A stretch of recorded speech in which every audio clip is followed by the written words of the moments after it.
Hi, I'm Robert Lindstrom, founder of Provision Financial Planning, and today we're going to discuss some 529 strategies that get a little overlooked sometimes. But first, let's start off with the basics of a 529 plan, which essentially has been used for a longer term savings vehicle for college. So the idea being you put money in, you're able to invest it, and it grows tax free.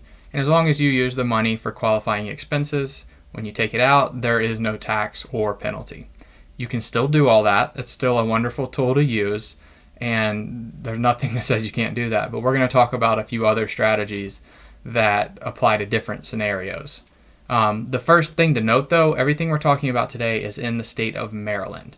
If you live in a different state, all of these things still could apply, but 529 plans are state specific, so you'll just want to make sure that these work in your state. But the first scenario we're going to talk about is if you're currently paying for your children's college. And let's say maybe you didn't start saving as early as you wanted, or you saved but not in a 529 plan. And now you're writing some decent sized checks to the college institution, and you can still open a 529 plan in your child's name, make a contribution, and then a few days later take it out and reimburse yourself or make the payment to the college. And the reason you would do this is because in Maryland, you get a state tax deduction for contributions. And it's $2,500 per year, per account, and per beneficiary.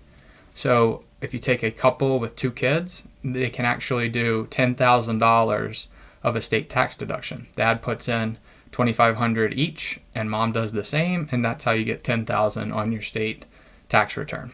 In Maryland, there's 2 kinds of plans. There's an investment plan and a prepaid college trust plan. And if it applies to you otherwise, it makes sense to use both. You can actually get a $20,000 state tax deduction in the state of Maryland. So that's strategy number 1. The next one is a little different. It's a little newer also. A couple years ago is when you could start doing this. And that's if you're paying for tuition for K through 12 expenses. So it has to be a qualifying institution, but if it's a private school, in Maryland there's a lot of private schools around, K through 12, you can probably do this. And it essentially works very similarly. You can open an account and put money in. This is money you're already spending, money you're already sending to the institution. And you can run it through as a conduit through the 529 plan, take it out, and accomplish the same state tax deduction. Now, there is a $10,000 per year per beneficiary cap. So if you have 1 kid, it's $10,000. If you have 2, it's $20,000. But it is per year. So you can do it each year you're making these payments.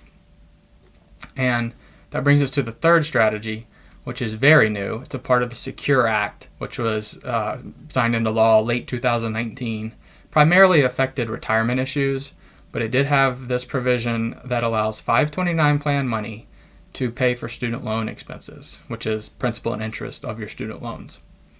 It does come with a $10,000 lifetime cap. So that's the most you can use it for, and you can use it in 1 year. You could use it over 4 years. It just kind of depends on your situation. But the way it works, you put in, if you don't have a 529 plan, but you have student loans, you can open an account in your own name. Same conduit principle, put money in the 529 plan. As long as you had that much of student loan interest and principal, then there's no tax when it comes out, so you get that state tax deduction. The state tax deduction still applies. It's $2,500 per beneficiary per contributor. And there's one little extra wrinkle here. If you do this strategy, you can't also deduct the interest on your federal tax return, which if you're already phased out because you make too much, then you don't care. But if you are able to deduct interest on your federal return, you can still do that and use the 529 plan portion of the strategy for the principal. So that wraps up the 529 plan strategies.